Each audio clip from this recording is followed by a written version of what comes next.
Ang mga handog sa pista ng pagpapatunog ng mga trompeta. Ika-29 na kabanata. Sa unang araw ng ikapitong buwan, huwag kayong magtatrabaho. Sa halip magtipon kayo para sumamba sa Panginoon. Sa araw na iyon ay patunugin ninyo ang mga trompeta. Pagkatapos mag-alay kayo ng mga handog na sinusunog, na ang mabangong samyo nito ay makalulugod sa Panginoon. Isang batang toro, isang lalaking tupa, at 7 batang tupa na isang taong gulang. Kailangang walang kapintasan ng lahat ng mga ito. Sa paghahandog ninyo ng mga ito, samahan ninyo ito ng mga handog bilang pagpaparangal sa Panginoon. Magandang klaseng harina na hinaluan ng langis ang ihalo ninyo. 6 na kilo sa bawat batang toro, 4 na kilo para sa lalaking tupa, at 2 kilo sa bawat batang tupa. Maghandog din kayo ng isang lalaking kambing bilang handog sa paglilinis, para mapatawad ang inyong mga kasalanan. Ihandog ninyo ito bukod pa sa buwanan at pang-araw-araw na mga handog na sinusunog, na may kasamang handog bilang pagpaparangal sa Panginoon, at mga handog na inumin. Mga handog ito na sinusunog, at ang mabangong samyo nito ay makalulugod sa Panginoon. Mga handog sa araw ng pagtubos. Sa 10 araw nitong ikapitong buwan, magtipon kayo para sumamba sa Panginoon. Kailangang mag-ayuno kayo, at huwag na huwag kayong magtatrabaho. Pagkatapos mag-alay kayo ng handog na sinusunog, na ang mabangong samyo nito ay makalulugod sa Panginoon. Isang batang toro, isang lalaking tupa, at 7 batang tupa na isang taong gulang. Kailangang walang kapintasan ang lahat ng mga ito. Sa paghahandog ninyo, samahan ito ng handog bilang pagpaparangal sa Panginoon. Ang isama ninyo ay magandang klaseng harina na hinaluan ng langis. 6 na kilo sa bawat batang toro, 4 na kilo sa bawat lalaking tupa, at 2 kilo sa bawat batang tupa. Maghandog din kayo ng isang lalaking kambing bilang handog sa paglilinis. Bukod sa isa pang handog sa paglilinis, para sa kapatawaran ng inyong kasalanan, at sa pang-araw-araw na handog na sinusunog, na may kasamang handog bilang pagpaparangal sa Panginoon, at sa handog na inumin.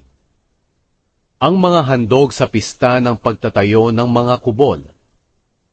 Sa 15 araw ng buwan ding iyon, huwag kayong magtatrabaho. Sa halip magtipon kayo para sumamba sa Panginoon. Magdiwang kayo ng pista para sa Panginoon sa loob ng 7 araw. Mag-alay kayo ng mga handog na sinusunog na ang mabangong samyo nito ay makalulugod sa Panginoon. Sa unang araw, ito ang inyong ihandog. 13 batang toro, 2 lalaking tupa, at 14 na batang tupa na isang taong gulang. Kailangang walang kapintasan ang lahat ng mga ito. Sa paghahandog ninyo nito, samahan ninyo ito ng handog bilang pagpaparangal sa Panginoon. Haluan ninyo ito ng magandang klaseng harina na hinaluan ng langis. 6 na kilo sa bawat batang toro, 4 na kilo sa bawat lalaking tupa, at 2 kilo sa bawat batang tupa.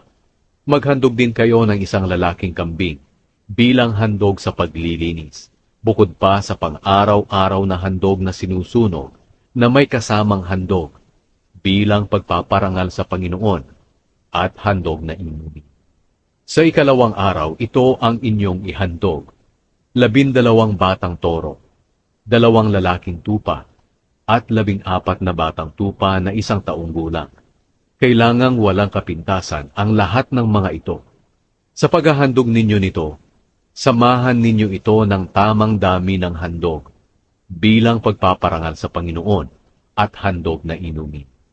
Maghandog din kayo ng isang lalaking kambing bilang handog sa paglilinis, bukod pa sa pang-araw-araw na handog na sinusunog na may kasamang handog bilang pagpaparangal sa Panginoon at handog na inumin. Sa 3 araw, maghandog kayo ng 11 batang toro, 2 lalaking tupa, at 14 na batang tupa na isang taong gulang. Kailangang walang kapintasan ang lahat ng mga ito. Sa paghahandog ninyo nito, samahan ninyo ito ng tamang dami ng handog bilang pagpaparangal sa Panginoon at handog na inumin. Maghandog din kayo ng isang lalaking kambing bilang handog sa paglilinis, bukod pa sa pang-araw-araw na handog na sinusunog na may kasamang handog bilang pagpaparangal sa Panginoon at handog na inumin. Sa ika-4 na araw, ito ang inyong ihandog: 10 batang toro, 2 lalaking tupa, at 14 na batang tupa na 1 taong gulang. Kailangang walang kapintasan ang lahat ng mga ito. Sa paghahandog ninyo nito, samahan ninyo ito ng tamang dami ng handog bilang pagpaparangal sa Panginoon at handog na inumin.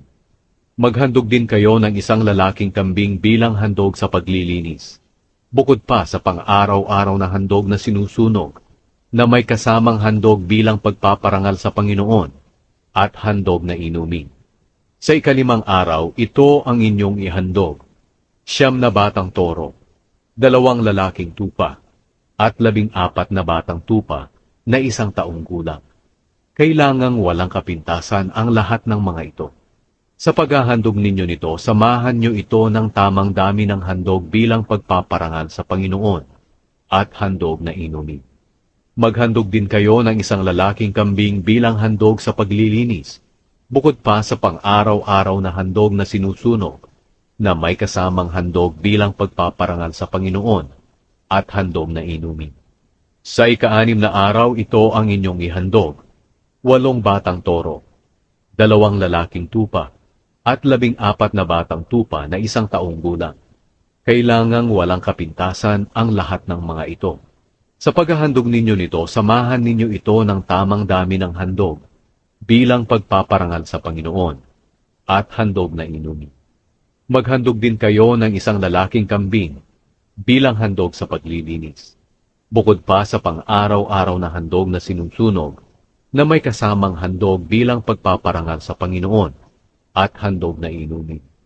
Sa ika-7 araw, ito ang inyong ihandog: 7 batang toro, 2 lalaking tupa, at 14 na batang tupa na 1 taong gulang.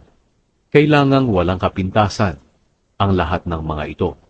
Sa paghahandog ninyo nito, samahan ninyo ito ng tamang dami ng handog bilang pagpaparangal sa Panginoon at handog na inumin. Maghandog din kayo ng 1 lalaking kambing bilang handog sa paglilinis, bukod pa sa pang-araw-araw na handog na sinusunog na may kasamang handog bilang pagpaparangal sa Panginoon at handog na inumin. Sa ika-8 araw, huwag kayong magtatrabaho. Sa halip, magtipon kayo para sa pagsamba sa Panginoon. Mag-alay kayo ng handog na sinusunog na ang mabangong samyo nito ay makalulugod sa Panginoon: 1 batang toro, 1 lalaking tupa, at 7 batang tupa na 1 taong gulang. Kailangan na walang kapintasan ang lahat ng mga ito. Sa paghahandog ninyo nito, samahan ninyo ito ng tamang dami ng handog bilang pagpaparangal sa Panginoon at handog na inumin. Maghandog din kayo ng 1 lalaking kambing bilang handog sa paglilinis, bukod pa sa pang-araw-araw na handog na sinusunog na may kasamang handog bilang pagpaparangal sa Panginoon at handog na inumin.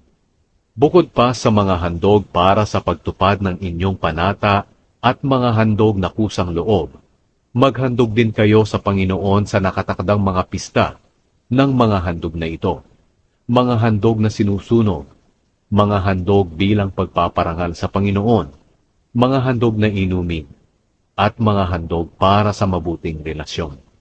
Sinabing lahat ito ni Moises sa mga Israelita ayon sa iniutos sa kanya ng Panginoon.